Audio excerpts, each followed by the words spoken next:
తెలంగాణలో ఉప ఎన్నికలు వస్తున్నాయంటూ బీఆర్ఎస్ పార్టీ గత కొంతకాలంగా ప్రచారం చేస్తున్న విషయం తెలిసిందే. అయితే దీనిపై సుప్రీంకోర్టు తీర్పు రావాల్సింది.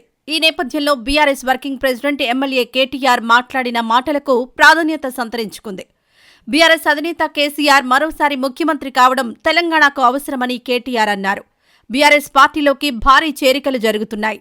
కాంగ్రెస్పై ప్రజలు కూడా తీవ్ర అసహనంలో ఉన్నారని బీఆర్ఎస్ బీజేపీ నాయకులు చెబుతున్నారు.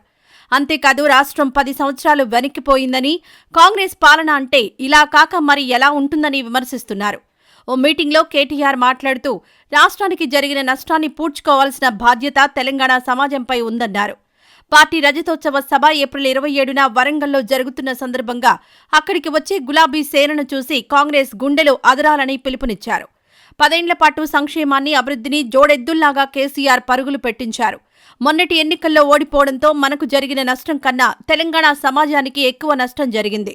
కాంగ్రెస్ పార్టీకి అవకాశం ఇవ్వడంతో తినే కంచంలో మన్ను పోసుకున్నట్లయిందని కేటీఆర్ ఘాటు విమర్శలు చేశారు. సీఎం రేవంత్ రెడ్డి మాటలన్నీ బోగస్ అని, 6 గ్యారంటీల్లో ఒక్కటి కూడా పూర్తి చేయలేదన్నారు. బస్సుల్లో ఆడవాళ్లు కొట్టుకునే పరిస్థితి వచ్చిందన్నారు. రాష్ట్రంలో రియల్ ఎస్టేట్ పూర్తిగా క్షీణించిందన్నారు.